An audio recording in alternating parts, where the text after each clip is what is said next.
Hello and welcome to learning chemistry with S K Verma. RPSC first grade chemistry all exam की YQ series. और इसमें finally physical chemistry का portion काफ़ी कुछ हमने कवर कर लिया है। इसके बाद हम ऑर्गेनिक केमिस्ट्री ले रहे हैं और इसमें रिएक्शन इंटरमीडिएट जो आपके ग्रेजुएशन लेवल के पार्ट में है, और उसमें हम लोग रिएक्शन इंटरमीडिएट्स शुरू कर रहे हैं। इसके पीवाईक्यूज डिस्कस करेंगे, नीट और जेई के पीवाईक्यू भी लेंगे इस सेक्शन में हम लोग। तो इसमें हम लोग फ्री रेडिकल्स, कार्बोकैटायन, कार्बेनियन, कार्बिन, बेंजाइन और नाइट्रीन के जो पीवाईक्यूज हैं वो हम लोग लेने वाले हैं। और ये पीवाईक्यूज डिस्कस करने से पहले एक बहुत छोटी सी बात, वो क्या, वो ये कि lanthanide, actinide, solid state, surface chemistry, chemical kinetics, thermodynamics, electrochemistry, आपका स्टीरियो केमिस्ट्री और क्वांटम केमिस्ट्री, इन सब के आरपीएससी के all exam PYQs previous year questions हम लोग डिस्कस कर चुके हैं। यदि आपने नहीं देखे हैं तो प्लेलिस्ट विजिट कीजिए, सबकी अलग अलग प्लेलिस्ट बनी हुई है, उनपे आपको ये सारे मिल जाएंगे। ठीक है, तो यस, अब फाइनली पीवाईक्यूज हमारे पास आ गए हैं। इसके रिएक्शन इंटरमीडिएट के पहला क्वेश्चन आपका फर्स्ट ग्रेड 2013 से है। विच one of the following is most stable? कौन सा सबसे ज्यादा स्टेबल है? देखो भाई, ये सारे एल्काइल कार्बोकैटायन है। एल्काइल कार्बोकैटायन में ये आपका प्राइमरी है, ये सेकेंडरी है, ये प्राइमरी है, ये टर्सरी हो। टर्सरी सबसे ज्यादा स्टेबल होता है, 4 नंबर। ये आपका सही है, 4 number option. Technical education first paper 2020, ये काफी जबरदस्त क्वेश्चन है। और इस क्वेश्चन को करने से पहले मैं थोड़ा सा बेसिक हम लोग डिस्कस कर लेते हैं। सबसे पहले कि एक तो होता है एलाइलिक कार्बन, एक होता है विनाइलिक कार्बन, और एक होता है आपका बेंजाइलिक कार्बन। तो ये क्या होते हैं वो समझ लो पहले, ठीक है। एलाइलिक कार्बन तो होता है डबल बॉन्ड से जो नेक्स्ट कार्बन है उसको एलाइलिक कार्बन बोलते हैं, जिसको मैंने अभी ब्लू से डार्क किया है। विनाइलिक कार्बन, डबल बॉन्ड वाले जो कार्बन है उनको हम लोग विनाइलिक कार्बन बोलते हैं, ठीक है ना। इसका मतलब ये हुआ कि यदि एलाइलिक कार्बन पे आपका पॉजिटिव चार्ज अवेलेबल है तो आप इसको कहेंगे एलाइलिक कार्बोकैटायन। यदि ये आपका विनाइलिक पे है तो आप इसको कहेंगे विनाइलिक कार्बोकैटायन। यदि ये आपका नेगेटिव है तो आप इसको कहेंगे एलाइलिक कार्बेनाइन। यदि ये सिंगल इलेक्ट्रॉन है, ओड इलेक्ट्रॉन, आप इसको कहेंगे allylic free radical, vinylic free radical. बात आपको समझ में आ गई? ठीक है, तो ये एलाइलिक पोजीशन और विनाइलिक पोजीशन आपको पता चल गई है। अब बेंजाइलिक कार्बन कौन सा होता है? बेंजीन रिंग के जो नेक्स्ट कार्बन है, देखो जिसको मैंने अभी डार्क किया है, वो आपका क्या है? बेंजाइलिक कार्बन है, ठीक है। अब बेंजाइलिक कार्बन पे यदि फ्री रेडिकल लगा हुआ है, सिंगल इलेक्ट्रॉन है, तो वो हो गया बेंजाइलिक फ्री रेडिकल।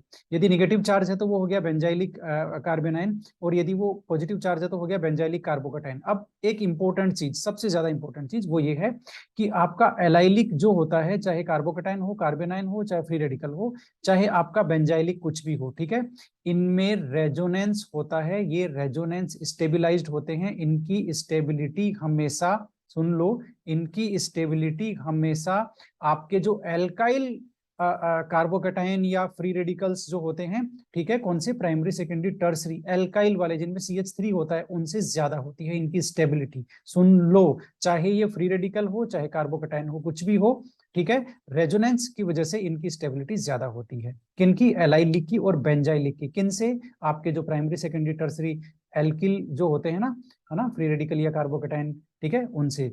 अब ये क्वेश्चन देख लो जरा, टेक्निकल एजुकेशन का है 2020। The decreasing order of stability of free radical. Free radical की डिक्रीजिंग, फ्री रेडिकल की स्टेबिलिटी का डिक्रीजिंग ऑर्डर। अब फ्री रेडिकल कौन कौन से दिया इन्होंने हमें? एक तो दिया इन्होंने हमें सेकेंडरी, एक इन्होंने टर्सरी एल्काइल, एक एलाइलिक और एक बेंजाइलिक। बात समझ में आ गई? अब देखो, बेंजाइलिक में जो जो रेजोनेटिंग स्ट्रक्चर्स हैं वो ज्यादा है, ठीक है। तो बेंजाइलिक में रेजोनेंस ज्यादा होता है, इसलिए बेंजाइलिक सबसे ज्यादा स्टेबल होता है, चाहे फ्री रेडिकल हो, चाहे कार्बेनाइन हो, चाहे कार्बोकैटायन हो, कुछ ही हो, ठीक है। तो बेंजाइलिक ढूंढ लो, बेंजाइलिक किसमें सबसे ज्यादा है? ये लो भाई, 3 नंबर में सबसे ज्यादा है, ठीक है। तो बेंजाइलिक फ्री रेडिकल सबसे ज्यादा, क्योंकि रेजोनेंस काफी ज्यादा है इसमें। फिर एलाइलिक, ये दोनों रेजोनेंस स्टेबलाइज्ड है, देखो, ठीक है, इसलिए इनकी स्टेबिलिटी ज्यादा है। उसके बाद में आपका टर्सरी और उसके बाद में आपका सेकेंडरी, क्योंकि आपके ये देखो, ये बेंजाइलिक फ्री रेडिकल, ये एलाइलिक फ्री रेडिकल, ठीक है। और बाकी तो आप ऑर्डर जानते ही हो, टर्सरी, सेकेंडरी, प्राइमरी और CH3।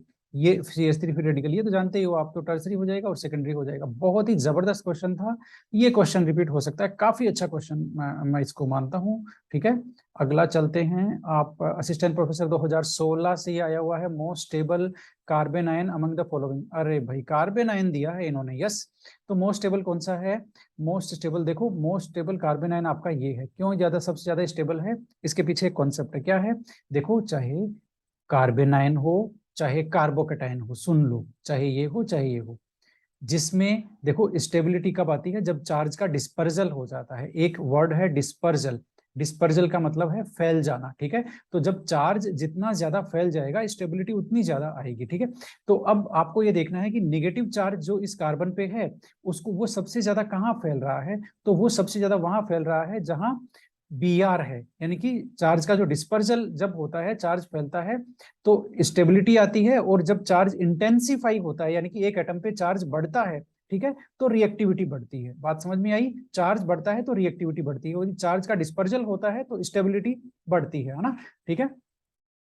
अब आपको ये देखना है कि कार्बन एटम पे चार्ज का डिस्पर्जल सबसे ज्यादा कहाँ हुआ, तो इन सब में ये देखो जो CbR3 है उनमें इस कार्बन पे जो नेगेटिव चार्ज है उसको Br का माइनस आई इफेक्ट है, तीनों Br का, है ना। कौन सा इफेक्ट है, नेगेटिव, जो आपका माइनस आई इफेक्ट है, ठीक है। तो उसकी वजह से ये इलेक्ट्रॉन डेंसिटी, Br की इलेक्ट्रोनिगेटिविटी ज्यादा होने की वजह से ये इलेक्ट्रॉन डेंसिटी खींच रहा है Br, कहाँ से, कार्बन से। तो कार्बन का जो नेगेटिव चार्ज है उसका हो गया भैया डिस्पर्जल, वो फैल गया, तो यहाँ पर स्टेबिलिटी आ गई, सॉरी, है ना। यहाँ पर चार्ज के डिस्पर्जल होने की वजह से क्या आ गई, स्टेबिलिटी सबसे ज्यादा है, इसलिए ये कार्बन आयन सबसे ज्यादा स्टेबल है। याद रखना कॉन्सेप्ट, जब भी चाहे कार्बन आयन हो चाहे कार्बोकेटाइन हो, चार्ज का डिस्पर्जल जिसमें हो रहा है उसकी स्टेबिलिटी ज्यादा होती है, ठीक है ना। बाकी आप देख लो, है ना, बाकी आप कोई भी ले लो इसके कंपैरिजन में, वहां पर चार्ज का डिस्पर्जल नहीं है, ठीक है।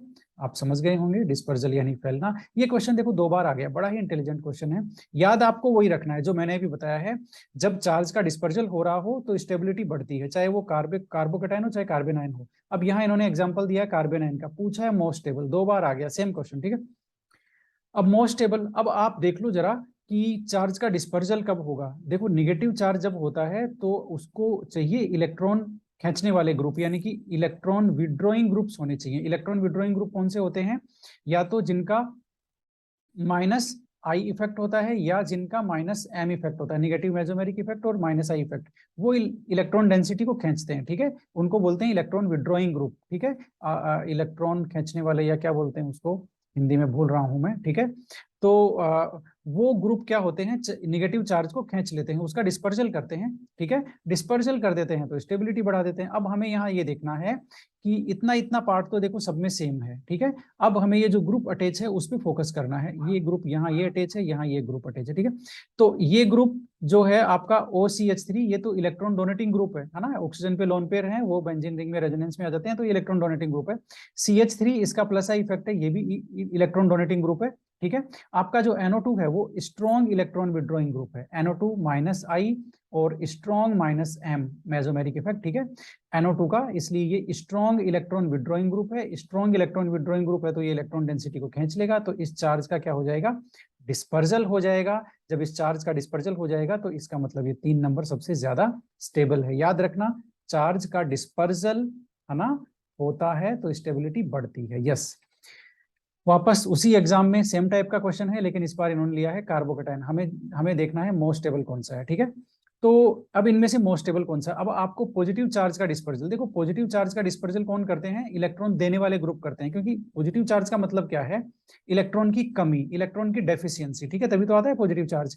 तो उसको कौन डिस्पर्जल करेगा, कौन उसको पूरा करेगा, इलेक्ट्रॉन डोनेटिंग ग्रुप। ये लो, अब इलेक्ट्रॉन डोनेटिंग ग्रुप कौन से होते हैं, एक तो आपके प्लस आई इफेक्ट वाले होते हैं, एक आपके प्लस एम इफेक्ट वाले होते हैं, ठीक है।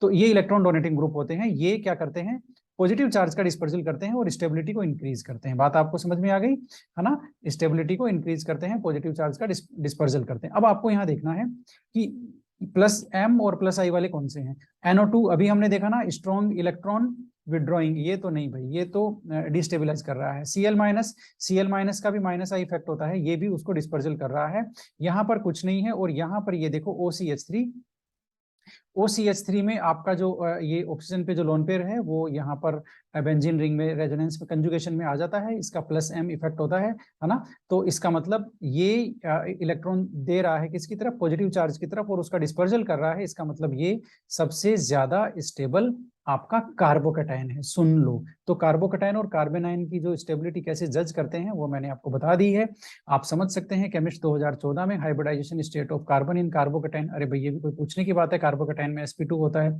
कार्बन आयन में आपका sp3 होता है, बोलो ऐसी ऐसी बातें पूछते हो हमसे। Chemist 2021 which one of the following carbocation is most stable. ये बड़ा जबरदस्त क्वेश्चन है, कौन सा कार्बोकेटाइन सबसे ज्यादा स्टेबल है। अब देख लो जरा, समझ लो।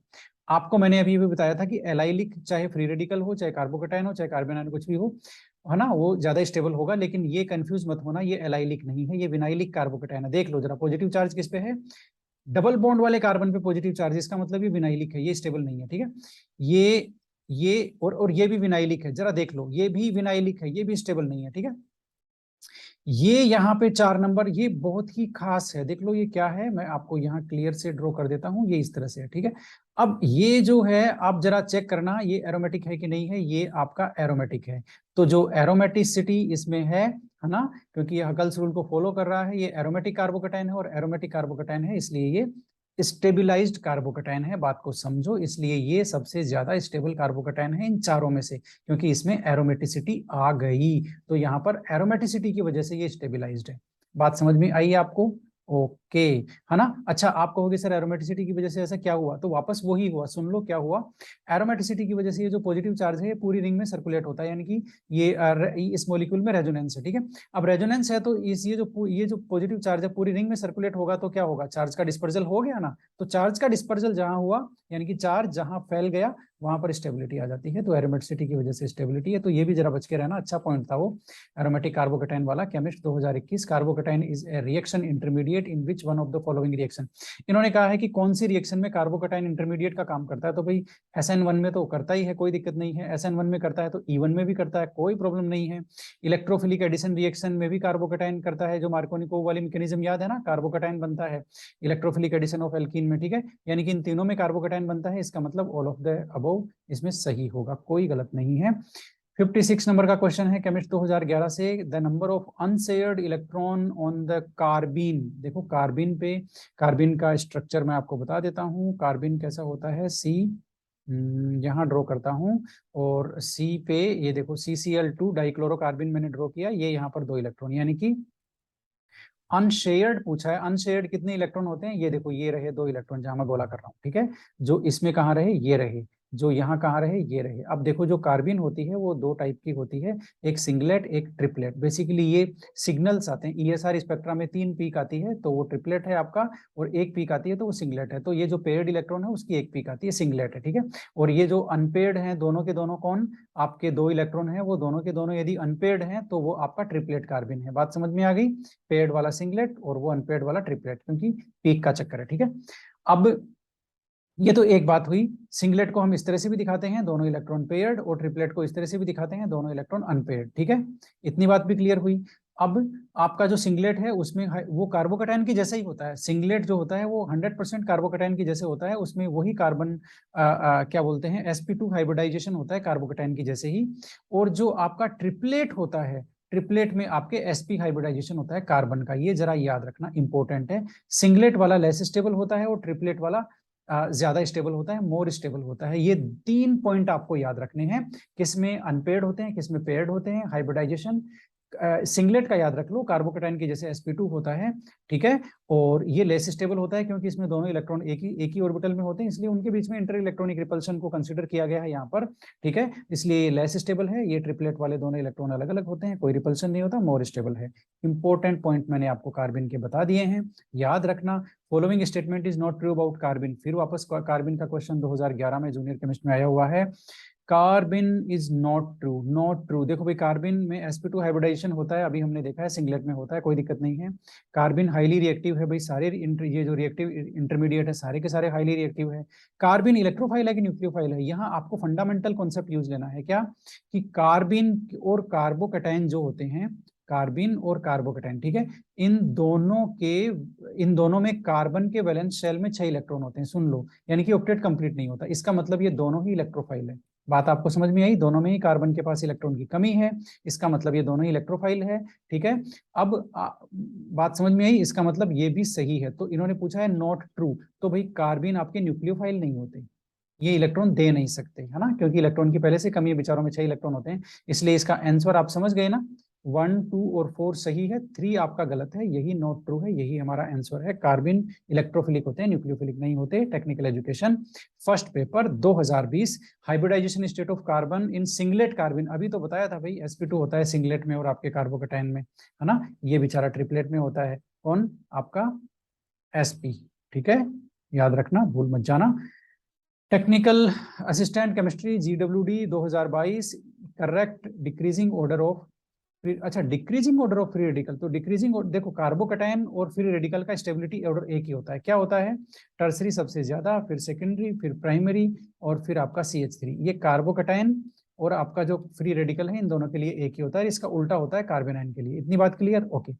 अब देखते हैं भाई कहाँ क्या है, कौन सा सही है। मेरे ख्याल से इसका सही होना चाहिए ऑप्शन नंबर 2। क्यों? क्योंकि ये यहाँ पर टर्सरी है और उसके बाद में ये सेकेंडरी है, उसके बाद में ये प्राइमरी है और उसके बाद में मिथाइल है।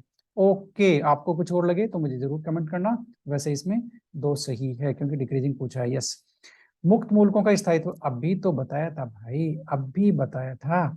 ये रहा 2 नंबर, मेरे ख्याल से वो वाला ही क्वेश्चन है, दोबारा आ गया। ठीक है, कोई बात नहीं, चेक कर लेना, कुछ गलत हो तो बता देना। ACF 2018, वेरी वेरी शानदार question. Which free radical from the following most stable, सबसे ज्यादा स्टेबल कौन सा है? देख लो जरा इसको, एक काम कर लो, पहले वीडियो को पॉज कर लो, फिर इसको सोल्व कर लो, फिर देख लेना। ठीक है, तो अब इसको चेक करते हैं फटाफट। फ्री रेडिकल आपको पता ही है, टर्सरी सबसे ज्यादा स्टेबल होता है, फिर सेकेंडरी। तो इसको देखते हैं, ये आपका सेकेंडरी है, ये भी आपका सेकेंडरी है, ये भी आपका सेकेंडरी है, ये भी आपका सेकेंडरी। ओ माय गॉड, सारे के सारे सेकेंडरी। तो अब हमें पता कैसे चलेगा?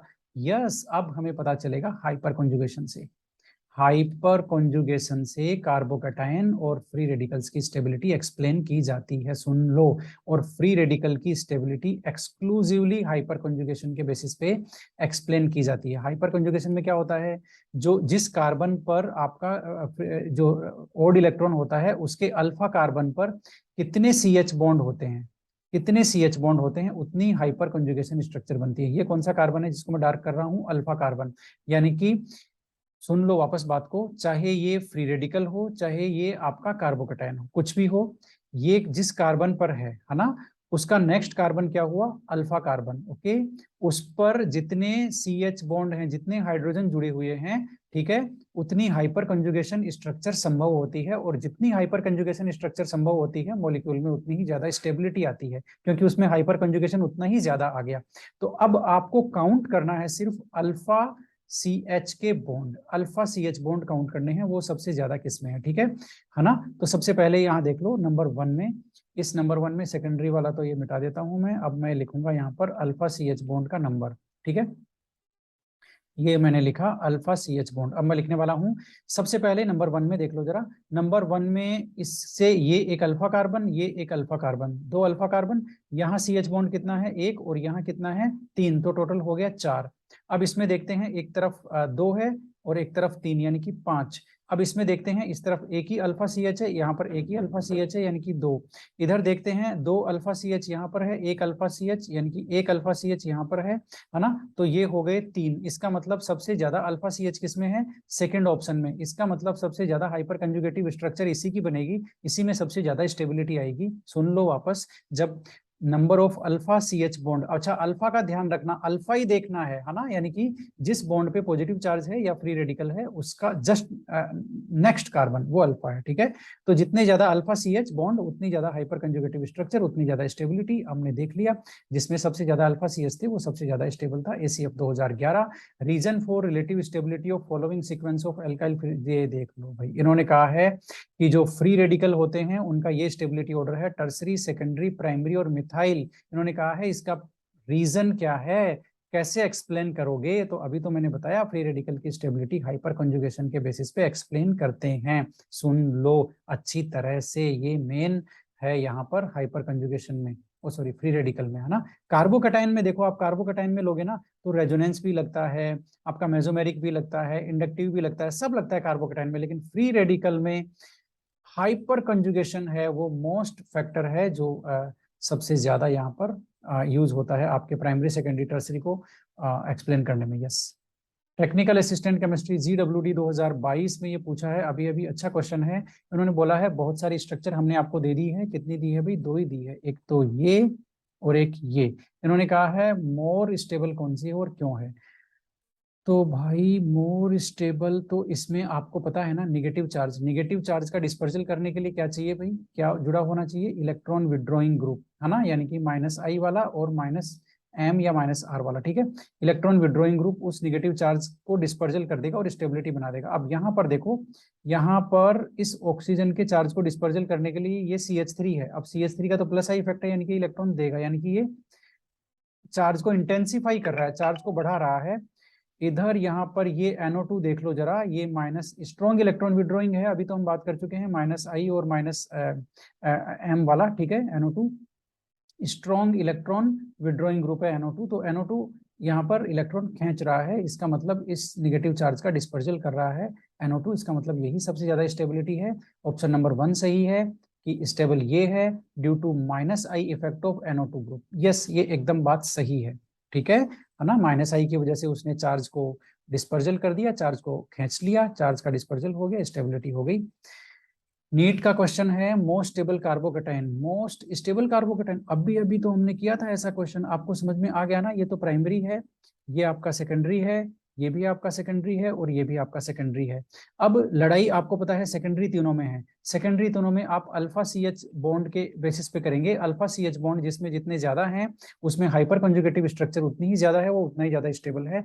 तो इसमें अल्फा CH कितने हैं भाई, यहाँ देखो 3, और इस कार्बन से एक भी CH नहीं जुड़ा हुआ ना, तो 0, 3। अब यहाँ पर अल्फा कार्बन कौन से हैं, एक तो ये है और एक ये है। इधर 2 अल्फा CH है, इधर 2 अल्फा CH है, यानी कि इसमें हो गए 4। अब यहाँ पर इस कार्बन के केस में ये अल्फा है और ये आपका अल्फा है, इसमें 2 इधर है और 3 इधर है, यानी कि 5। यानी कि 5 अल्फा CH वाला, है ना, सबसे ज्यादा हाइपर कंजुगेशन, यही सबसे ज्यादा स्टेबल। डी नंबर सही है। सुन लो, कार्बोकेटाइन की स्टेबिलिटी यहाँ पर हाइपर कंजुगेशन के बेसिस पे आएगी। नीट का क्वेश्चन था, काफी अच्छा क्वेश्चन था। ऑप्शन नंबर डी सही है। नीट 2018 में which one of the following carbocation is expected to be most stable. भाई क्वेश्चन वो का वही है, आपको पता होना चाहिए चार्ज का डिस्पर्जल होना चाहिए, यानी कि पॉजिटिव चार्ज है तो उसको तो इलेक्ट्रॉन डोनेटिंग ग्रुप है वो वहां पर चार्ज का डिस्पर्जल करता है। नेगेटिव चार्ज है तो उसको इलेक्ट्रॉन विड्रॉइंग ग्रुप है वो उसको चार्ज को खींच लेता है, चार्ज का डिस्पर्जल हो जाता है, ठीक है।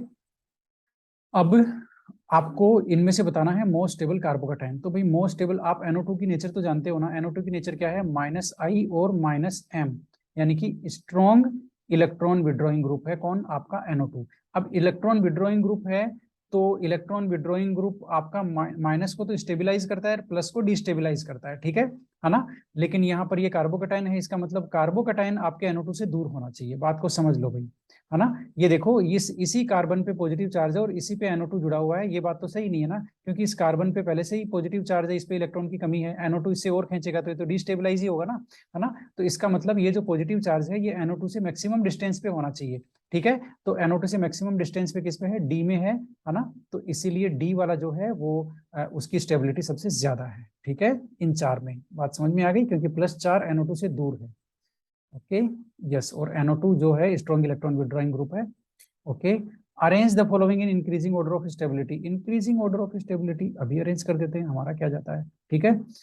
तो भाई इसमें कौन सा आना चाहिए, देखो इसमें हाँ मैं बता देता हूँ, ये आपका प्राइमरी है, ये आपका सेकेंडरी है, ये आपका मिथाइल है जिसकी स्टेबिलिटी सबसे कम है, बी आपका टर्सरी है और ये ए बी आपका टर्सरी है। इसका मतलब ए और बी सबसे ज्यादा स्टेबल है ना।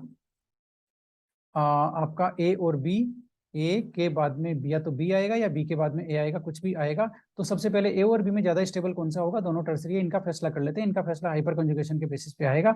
ये जो कार्बन है इससे कितने जुड़े हुए अल्फा कार्बन है, इससे 3 अल्फा कार्बन जुड़े हुए हैं, यानी कि यहाँ पर 9 अल्फा CH बॉन्ड है। बात आपको समझ में आई, कितने अल्फा CH बॉन्ड है, 9 अल्फा CH बॉन्ड है। 9 हाइपर कंजुगेशन की स्ट्रक्चर बनेगी बी में।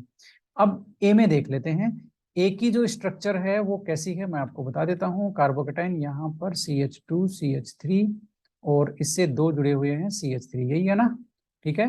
इसका मतलब यहाँ पर 2 यहाँ, 3 यहाँ और 3 यहाँ, तो टोटल कितने, 8 अल्फा CH बॉन्ड है। इसका मतलब इसमें हाइपर कंजुगेशन एक कम होगा, है ना। इसका मतलब बी वाला ज्यादा स्टेबल है, तो बी वाला ज्यादा स्टेबल हुआ और बी के बाद में ए आ गया। अब सेकेंडरी वाला आएगा सी, है ना।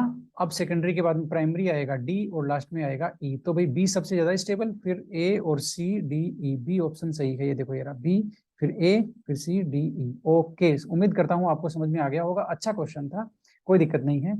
Stability of carbocation of the following. Carbanion, इन कार्बेनाइंस की स्टेबिलिटी बतानी है आपको। बहुत ही ज्यादा इजी तो नहीं है ये, अच्छा क्वेश्चन है ये, बहुत अच्छा क्वेश्चन है, ठीक है। यहाँ पर इन्होंने धोखा देने की कोशिश की है। एक्चुअल में स्टेबिलिटी ऑफ कार्बेनाइन आप कैसे देखेंगे, देखो एक कॉन्सेप्ट और बता देता हूँ। आपके ये जो कार्बन होते हैं, एक तो sp हाइब्रिडाइज यानी कि जो ट्रिपल बॉन्ड से जुड़ा हुआ है, एक आपका क्या बोलते हैं डबल बॉन्ड वाला जो कार्बन है ना, वो आपका sp2 हाइब्रिडाइजेशन होता है, और सिंगल बॉन्ड जिसमें चारों ही सिंगल बॉन्ड होते हैं वो आपका sp3 हाइब्रिडाइज्ड कार्बन है, ठीक है। अब यहाँ पर परसेंटेज एस करेक्टर कितना हो गया, इसमें 50% है, इसमें आपका 33% है, और इसमें आपका 25% है। अब एक गोल्डन रूल सुन लो, है ना। इलेक्ट्रोनिगेटिविटी जो होती है वो परसेंटेज एस करेक्टर के डायरेक्टली प्रोपोर्शनल होती है। ये लो, परसेंटेज एस करेक्टर किसमें सबसे ज्यादा, sp हाइब्रिडाइज्ड कार्बन में सबसे ज्यादा। इसका मतलब इलेक्ट्रोनिगेटिविटी इसकी सबसे ज्यादा होती है। एक बात तो ये क्लियर है, ठीक है। इलेक्ट्रोनिगेटिविटी sp की सबसे ज्यादा, यानी कि एल्काइन वाले कार्बन की सबसे ज्यादा, फिर एल्कीन में और फिर एल्केन में, ठीक है। इतनी बात क्लियर, ओके। अब दूसरा पॉइंट सुन लो, ये जो आपका परसेंटेज एस करेक्टर है, ये तो बात हो ही गया। इसका मतलब ये हो गया कि इसकी इलेक्ट्रोनिगेटिविटी सबसे ज्यादा है। अब एक चीज देखो, निगेटिव चार्ज को कौन अच्छी तरह से बियर कर सकता है, ज्यादा इलेक्ट्रोनिगेटिव एटम या फिर कम इलेक्ट्रोनिगेटिव एटम। देखो निगेटिव चार्ज उसी के पास सही से टिकता है जिसकी इलेक्ट्रोनिगेटिविटी ज्यादा होती है ना। इलेक्ट्रोनिगेटिव एटम की कैपेसिटी होती है निगेटिव चार्ज को होल्ड करने की, ठीक है ना। इसलिए ज्यादा इलेक्ट्रोनिगेटिव वाले के पास जो निगेटिव चार्ज है वो स्टेबिलाईज्ड होता है, और कम इलेक्ट्रोनिगेटिव है ना, जिसकी इलेक्ट्रोनिगेटिविटी कम है वो निगेटिव चार्ज को बियर कैसे करेगा, वो उसकी टेंडेंसी होती है पॉजिटिव चार्ज रखने की। जैसे आपके मेटल्स हैं, मेटल की इलेक्ट्रोनिगेटिविटी काफी कम होती है, इसलिए पॉजिटिव चार्ज को बियर करते हैं।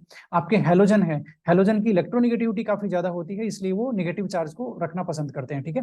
तो आपको ये देखना है कि स्टेबल वो होगा जिसमें निगेटिव चार्ज ज्यादा इलेक्ट्रोनिगेटिव एटम पर प्रेजेंट है। वापस सुन लो, यहाँ पर स्टेबल वो ज्यादा होगा जिसमें निगेटिव चार्ज ज्यादा इलेक्ट्रोनिगेटिव पे प्रेजेंट है ना, क्योंकि जो ज्यादा इलेक्ट्रोनिगेटिव कार्बन है वो ही निगेटिव चार्ज को अच्छी तरह से रख सकता है, सहन कर सकता है, बियर कर सकता है, होल्ड कर सकता है, कुछ भी समझ लो, ठीक है। तो अब यहां पर आपको देखना है, ये sp है यानी कि इसकी इलेक्ट्रोनिगेटिविटी सबसे ज्यादा है, ये आपका sp2 है इसकी कम है, ये आपका sp3 है इसकी भी सबसे कम है, और ये आपका sp2 है, ठीक है। तो नो डाउट ए की स्टेबिलिटी सबसे ज्यादा होगी, क्योंकि ए में जो कार्बन है उसकी इलेक्ट्रोनिगेटिविटी सबसे ज्यादा है, क्योंकि वो आपका sp हाइब्रिडाइज है और उसमें परसेंटेज एस करेक्टर सबसे ज्यादा है 50%, ठीक है। तो ए की सबसे ज्यादा, एक किसमें सबसे ज्यादा है भाई, ए या तो हमारा ये ऑप्शन सही होगा या हमारा ये ऑप्शन सही होगा। अब ए के बाद बी आएगा या सी आएगा, हमें ये देखना है। लड़ाई बी पे और सी पे आ गई, ठीक है। अब बी पे आप कहोगे सर यहाँ पर भी कार्बन का sp2 हाइब्रिडाइजेशन है, यहाँ पर भी sp2 हाइब्रिडाइजेशन है, लेकिन अब एक बात सुन लो जो मैं आपको बता रहा हूँ। बी की स्ट्रक्चर नहीं, सी की स्ट्रक्चर मैं बना के बताता हूँ। सी की स्ट्रक्चर कैसी है देख लो, ये CH डबल बॉन्ड CH2 यहाँ माइनस, और इससे ये दो R जुड़े हुए हैं, ध्यान से देखो इसमें, यहाँ पर ये रहा, ठीक है। ये R किसका काम करते हैं, प्लस आई इफेक्ट है। Plus I effect electron donating करते हैं, तो इलेक्ट्रॉन डोनेट करेंगे इधर, मतलब डोनेट क्या, इलेक्ट्रॉन पुश करेंगे, ठीक है। इलेक्ट्रॉन डेंसिटी बढ़ाएंगे इन डबल बॉन्ड वाले कार्बन पर, तो इलेक्ट्रॉन डेंसिटी बढ़ाएंगे तो नेगेटिव चार्ज क्या होगा भाई, चार्ज का डिस्पर्जल थोड़ी हुआ, चार्ज इंटेंसिफाई हो रहा है, यानी कि चार्ज बढ़ रहा है, क्योंकि यहाँ पर पहले इलेक्ट्रॉन ज्यादा है, ये दोनों RR ग्रुप जो है वो और इलेक्ट्रॉन ज्यादा कर रहे हैं, तो चार्ज बढ़ गया ना, तो स्टेबिलिटी कम हो गई। इसका मतलब सी की स्टेबिलिटी कम होती है बी के कंपैरिजन में, और बी में ऐसा कोई फैक्टर नहीं है, ठीक है ना। तो इसका मतलब आपका सी की स्टेबिलिटी कम होती है, बी की ज्यादा, ऑप्शन नंबर ए सही है। आपको कॉन्सेप्ट समझ में आया क्या, कि पहला तो परसेंटेज एस करेक्टर जितना ज्यादा होता है कार्बन का, इलेक्ट्रोनिगेटिविटी उतनी ज्यादा होती है। दूसरा, ज्यादा इलेक्ट्रोनिगेटिव एटम पर जो निगेटिव चार्ज यदि प्रेजेंट होता है तो वो स्पीसीज ज्यादा स्टेबल होती है, क्योंकि निगेटिव चार्ज को कौन सहन कर सकता है, जिसकी इलेक्ट्रोनिगेटिविटी ज्यादा होती है, ठीक है। तो इस तरह से आपका जो एल्काइन है उसका निगेटिव चार्ज ए वाला सबसे ज्यादा स्टेबल है, और सी और बी की जो लड़ाई है वो मैंने आपको क्लियर कर दी है, ठीक है। तो इस तरह से ये काफी अच्छा क्वेश्चन था। और 55 number, what is the hybridisation state of benzyl carbonium ion. Benzyl, देखो इन्होंने यहाँ मतलब गड़बड़ करने की कोशिश की है, लेकिन हम बिल्कुल प्रेजेंस ऑफ माइंड रखेंगे। हाइब्रिडाइजेशन स्टेट कार्बोनियम आयन यानी कि कार्बोकैटायन की पूछी है। देखो कार्बोकैटायन की हाइब्रिडाइजेशन स्टेट हमेशा ही sp2 होती है। जिस कार्बन पे पॉजिटिव आ गया उसकी हाइब्रिडाइजेशन स्टेट हमेशा ही sp2 होती है। घबराने की बिल्कुल बात नहीं है, ठीक है ना। चाहे वो नाम बेंजाइल लिखे चाहे कुछ भी लिखे, उससे हमें कोई फर्क नहीं पड़ता। यदि वो कार्बोनियम आयन है, कार्बोकैटायन है, तो हमारा आंसर sp2 ही होगा। सुन लो, ठीक है। आगे चलते हैं।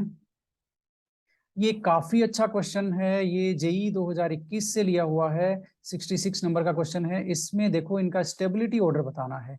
अब मैं आपको एक चीज बता चुका हूं, यदि बेंजीन रिंग के ऊपर चाहे फ्री रेडिकल हो चाहे आपका बेंजाइल कार्बोकैटायन हो कार्बेनियम कुछ भी हो, सबसे ज्यादा स्टेबल वही होगा, ठीक है। तो ये यहाँ पर आ गया, तो इसका मतलब ये सबसे ज्यादा स्टेबल है, ए सबसे ज्यादा स्टेबल है। अब ए को सबसे ज्यादा स्टेबल होने के बाद बी, सी और डी की लड़ाई है, ठीक है। अब इसमें एसपी जो परसेंटेज एस करेक्टर है उससे फैसला होगा। यहाँ पर परसेंटेज एस करेक्टर सबसे ज्यादा किस में है, डी में है, इसलिए डी सबसे ज्यादा स्टेबल है, क्योंकि इसमें कार्बन की इलेक्ट्रोनेगेटिविटी सबसे ज्यादा नहीं है। ये कार्बोकैटायन है, हम गलत जा रहे हैं, सुन लो, ठीक है। तो वापस बता देता हूं आपको, ए तो सबसे ज्यादा स्टेबल है क्योंकि इसमें रेजोनेंस है। अब हम देखेंगे पॉजिटिव चार्ज अवेलेबल है, तो पॉजिटिव चार्ज कौन से कार्बन पे होना चाहिए भाई। पॉजिटिव चार्ज कम इलेक्ट्रोनेगेटिव एटम जो होता है उस पे ज्यादा सूट करता है, ठीक है, क्योंकि कम इलेक्ट्रोनेगेटिव एटम पॉजिटिव चार्ज को रखना पसंद करता है, ज्यादा इलेक्ट्रोनेगेटिव एटम निगेटिव चार्ज को रखना पसंद करता है। यस, तो अब यहाँ पर देख लो सबसे कम इलेक्ट्रोनेगेटिव कार्बन कौन सा है, इसका ये जो कार्बन है ये परसेंटेज एस करेक्टर सबसे कम होता है इसमें 25, इसलिए इसकी इलेक्ट्रोनेगेटिविटी सबसे कम है। इसका मतलब पॉजिटिव चार्ज इसके इसके पास ही अच्छा लग रहा है, ये मतलब उसको सहन कर सकता है, ये रख सकता है, होल्ड कर सकता है। सी की स्टेबिलिटी ज्यादा है, तो ए के बाद में सी। अब मैच कर लो कौन सा आंसर है, ए आंसर है। अब आपको समझ में आ गया होगा, डी सबसे कम स्टेबल है यहाँ, क्योंकि ये ज्यादा इलेक्ट्रोनेगेटिव एटम पर पॉजिटिव चार्ज है ना, तो वो सही सिचुएशन नहीं है भाई, है ना। ज्यादा इलेक्ट्रोनेगेटिव एटम पे नेगेटिव चार्ज होना चाहिए। ये क्वेश्चन मैं आपको नहीं बताने वाला हूँ, ये क्वेश्चन आप निकाल के देखिएगा, है ना। आप स्क्रीनशॉट ले लीजिए, इसका ए आंसर सही है। उम्मीद करता हूँ आप इसको आराम से निकाल लेंगे, अच्छा क्वेश्चन है। ये क्वेश्चन अभी अभी हमने किया है, लेकिन मैं आपको फिर से बता देता हूँ। ये क्वेश्चन इस तरह से है, the order of stability of following carbocation. अब मैंने आपको बताया ना, जहां पर ये आ गया वहां पर यही किंग है, ठीक है। आपका बेंजाइल कार्बोकैटायन आ गया, ट्रोपिलियम कैटायन भी बोलते हैं इसको, जहां पर ये आ गया वहां यही किंग है, यही सबसे ज्यादा स्टेबल है। तो सबसे पहली बात तो थर्ड सबसे ज्यादा स्टेबल है, यानी कि आपका या तो ये सही है या आपका ये सही है। अब इसके बाद इन दोनों की लड़ाई है, किन दोनों की, इन दोनों की। अब उसमें ये देख लो, ये वाला एलिलिक है, बात समझ में आई कि नहीं आई। ये वाला एलिलिक कार्बोकैटायन है और ये वाला सिंपल प्राइमरी है, तो भाई एलाइलिक कार्बोकैटायन में रेजोनेंस होता है, ये ज्यादा स्टेबल होगा, यानी कि थर्ड के बाद फर्स्ट, यानी कि आपका डी सही है। देख लो, बड़ा अच्छा क्वेश्चन था ये, है ना, बड़ा ही अच्छा क्वेश्चन था। अरेंज, हाँ इसको भी आप अरेंज कर लेना, कोई प्रॉब्लम नहीं है। मैं इसका उत्तर बता रहा हूँ, ध्यान से स्क्रीनशॉट लेके सोल्व कर लेना, एकदम परफेक्ट हो जाएगा कॉन्सेप्ट। सी इसका आंसर है, चेक करना इसको कैसे है ना, ठीक है। AIEEE का आया हुआ था। अब हम बात करने वाले हैं नाइट्रीन की, और इसकी अगले वीडियो में। Thank you very much.